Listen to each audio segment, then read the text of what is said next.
So mga katropa, ito yung problema niya, yung ground, no? Yan, no? Kaya pala. Yan, namanda lang siya.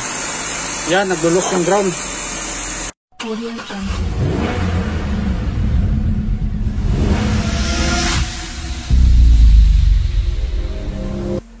What's up mga katropa?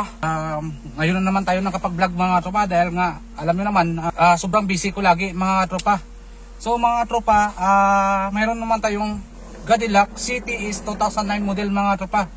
So ang kinakomplain ng customer to ay kayo mandar mga katropa. Wala.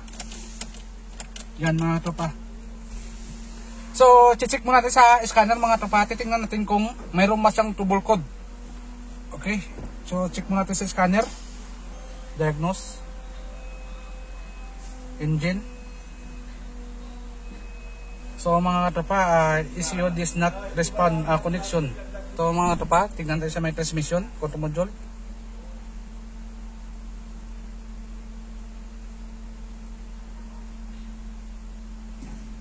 So mga katropa, wala rin siyang communication mga katropa.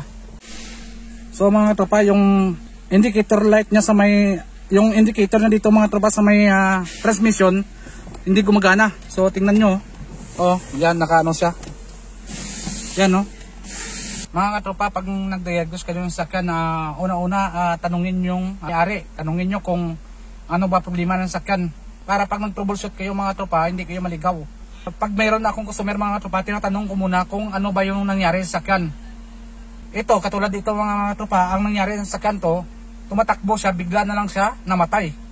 Bigla na lang namatay, nag-shutdown yung makina mga tropa. Ibig sabihin, tumatakbo siya, bigla siyang namatay yung makina mga tropa. So tingnan natin sa scanner mga tropa, wala siyang communication sa may ECM. Dito tayo sa may engine mga tropa. So i-basic troubleshoot muna natin. Tatanggalin muna natin. Titingnan muna natin yung mga fuse mga tropa. So tingnan natin yung fuse.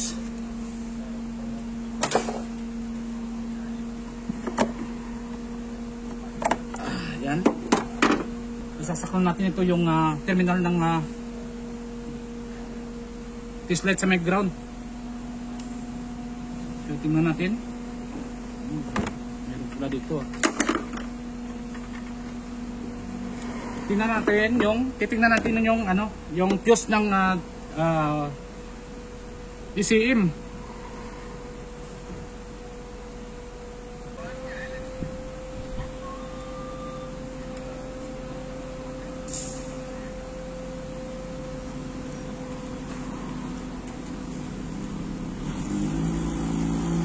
So mga katropa, okay naman yung fuse niya, buo lahat ang fuse niya. So ang pangalawang gawin natin mga tropa, i-check natin yung mga ground niya mga tropa, i-check natin. Tapos yung computer box taka sa TCM mga tropa, so i-check muna natin. Syukol! Yan o, hinihila ko mga tropa, mandar siya. So may problema dito sa may electrical niya mga tropa. Yan no, pumatay na naman. Ha? Ada syukol? Kep? Yan no, umandar siya. Pag ginida natin to.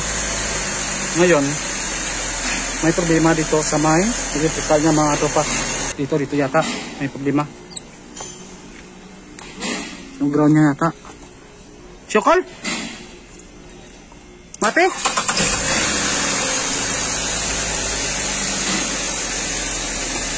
Hilahin natin yung mga ground. Yan o, pag ginila mo, namatay siya.